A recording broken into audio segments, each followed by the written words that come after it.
Now the marquee event, which is the Mayor's annual Oakville status report, is up.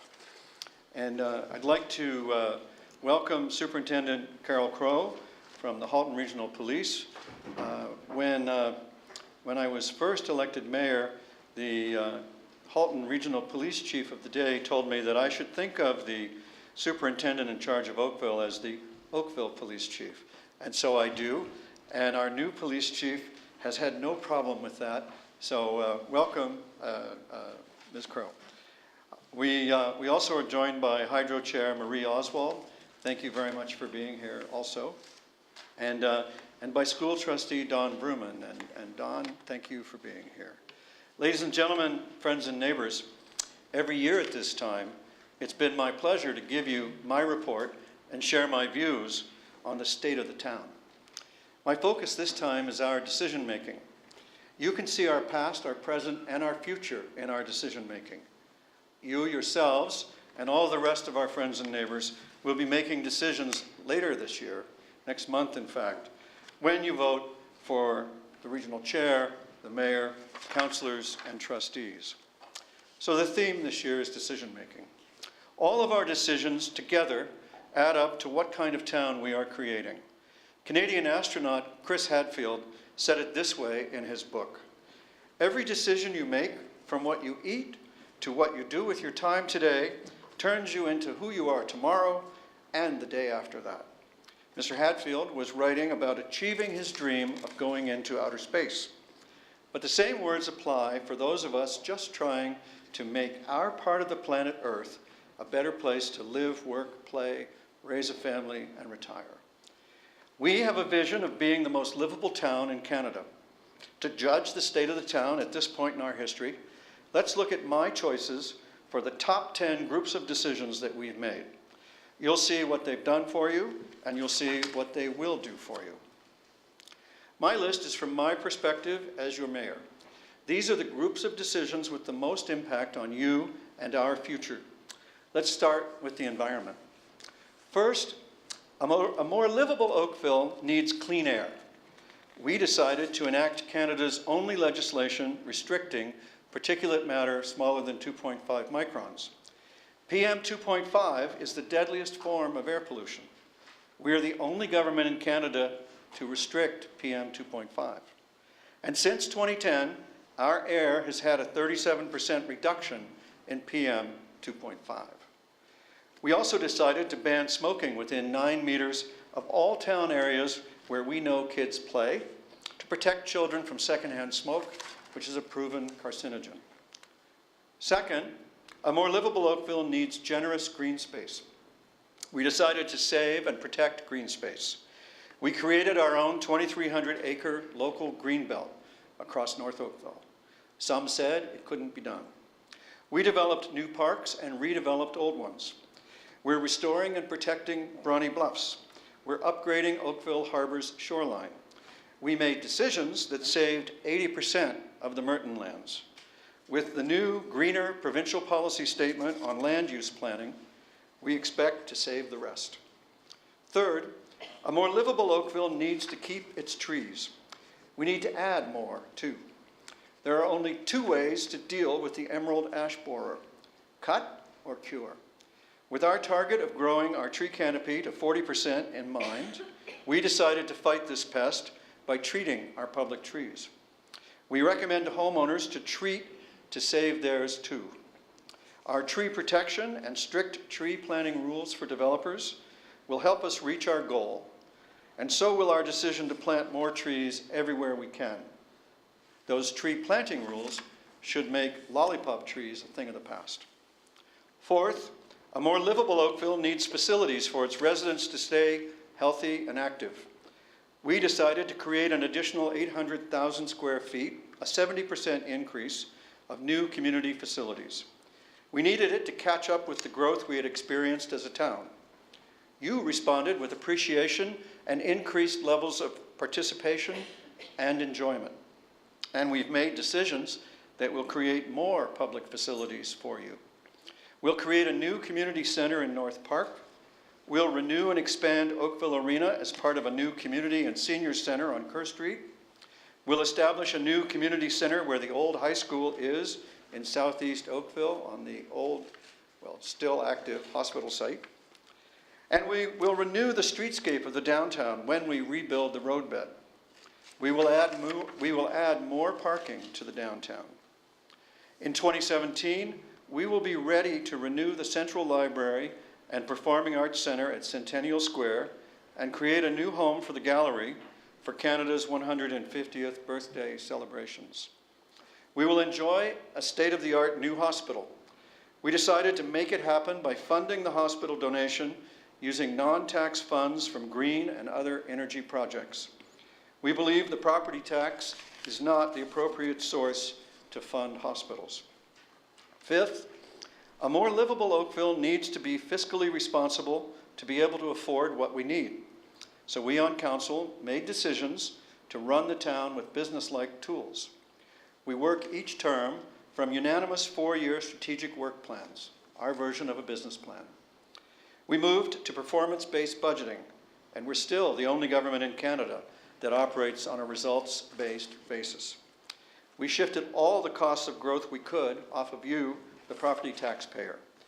To get developers' hands out of your pockets, we raised our development charges to the maximum allowed by law. We were 15th highest, and now we lead. The result of our decisions has been to reduce tax increases.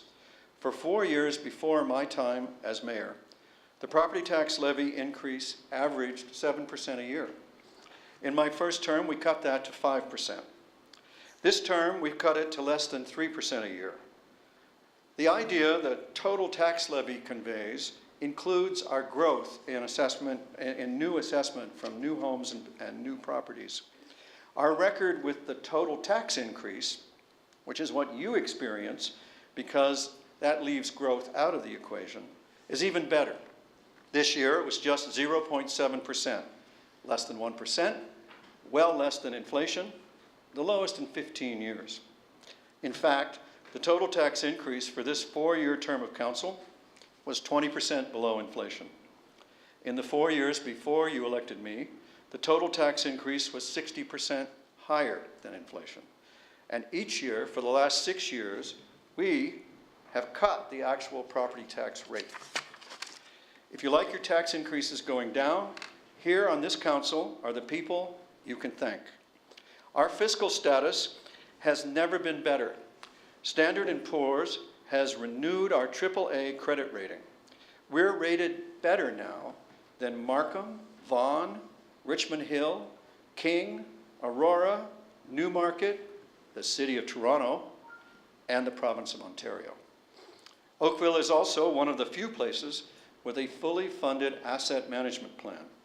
Your neighboring cities face massive infrastructure renewal deficits. You don't. Oakville is on a steady path of declining tax-paid debt. Tax-paid debt was $24 million 8 years ago. It's $10 million now, and it's headed down. Sixth, a more livable Oakville needs our classic village-style business districts to be strong and successful. Ours have weathered economic and natural storms. Ours are facing competition from places that have beautified their downtowns. We decided to help meet the challenge. We have business development strategies to assist all 3 of our small town business areas to reach their potential and to be as successful and resilient as possible. Seventh, a more livable Oakville requires a future supply of employment land. Our town had a very bad record before this council of letting developers convert employment land into houses. Over the last 2 terms of this council, our decisions have preserved job lands through our official plan and our zoning. We decided that your need for a financially sustainable town outweighed the desire of developers for fast and easy profits. All of this makes for an even more livable Oakville, and that attracts business. And the businesses that we attract and the ones we keep are how we are meeting our goal of creating 1,000 jobs a year for Oakville. Oakville is a great place for business because it is such a great place to raise a family. Eighth, a more livable Oakville needs a strong and successful auto sector. When the Ford Motor Company decided to invest the better part of $1 billion in its Oakville assembly plant, rather than close it, we did more than celebrate. We took the initiative. We formed the Auto Mayors Coalition. We're working with automakers, Unifor, academics, and government. We're driving to create an industrial policy for Canada with an auto manufacturing policy at its core. We need to keep good-paying manufacturing jobs in Oakville, in Ontario, and in Canada. Ninth, a more livable Oakville needs plans, and I've always been reluctant to call them blueprints. Let's call them green prints. For our town, livable Oakville is our vision and our land use plan. For our region, sustainable Halton is our vision and our land use plan. Now, these plans control growth. They protect our neighborhoods from unwanted densification. They protect our green space. They protect us from having to finance and subsidize developers' infrastructure. Our town plan and vision are required by law to conform to the region's plan and vision. For that reason alone, the region is worth paying attention to, and we do. One result is we have been able to make developers pay for an almost 500% increase in our roads budget to fight gridlock. The leadership of Regional Chair Gary Carr has been essential to our victories in that forum. And 10th, a more livable Oakville needs the best possible professional civil service. So we made decisions to invest in recruiting and developing and retaining the best and the brightest. Our clear vision for Oakville has attracted talented and committed staff. You have seen how we've been able to trust staff to translate into reality our vision of a more livable Oakville. We know that our people are the most important part of our success as a town. Those are the 10 most directional sets of our decisions from a mayor's perspective. You may have others. Our vision and our plans are living documents. Part of the current state of the town is that we are now engaged in municipal elections. At every municipal election, you, the voter, judge our decisions. Your decisions can change anything or everything. You can have large or small impacts. A different council can sell off assets we depend upon to carry the town's up to $130 million donation to the hospital next year. A different council can reverse our increase to fire protection that sped up firefighters' response times to rescue people and save property. A different council could cancel our new children's festival that's a big hit with families who enjoy the waterfront fun. A different council could reverse our unanimous protection of heritage districts. A different council could reverse our expansion of transit into a grid system that has increased personal mobility for everyone.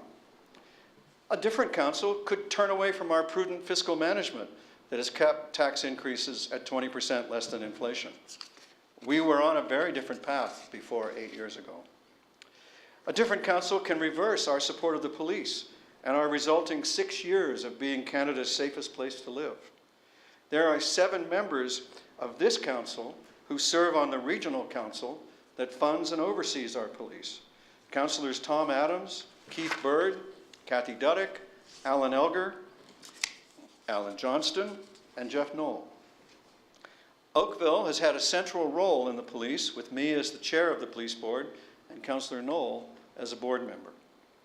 All of this council, including town councillors Pam DeMoff, Dave Giddings, Mark Grant, Max Kahn, Roger Lapworth, and Ralph Robinson, supported our move to shift development costs off of the property tax and onto development charges where they belong.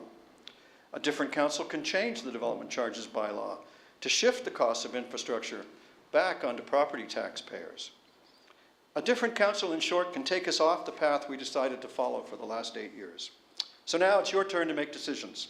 For 4 years, you've trusted this council to make the good decisions that have kept us on the path towards a more livable Oakville and a more sustainable Halton.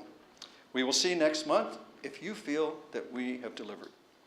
My verdict is that the town is in a better place now than 4 or 8 years ago. That's my judgment. We on council await your judgment of our work, and your judgment counts more. But I hope we can all agree that the town is in a better place now than it was in 1976, when Councillor Keith Bird began his career of service to you as a member of our elected councils.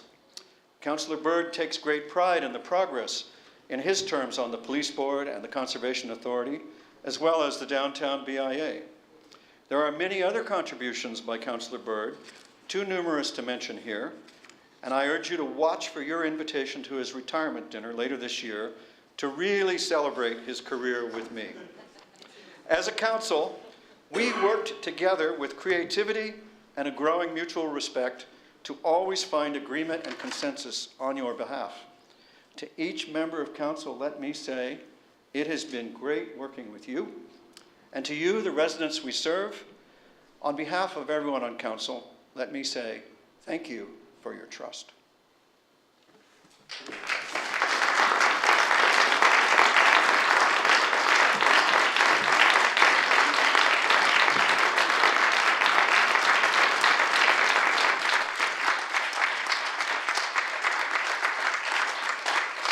Thank you. Thank you. That's very kind.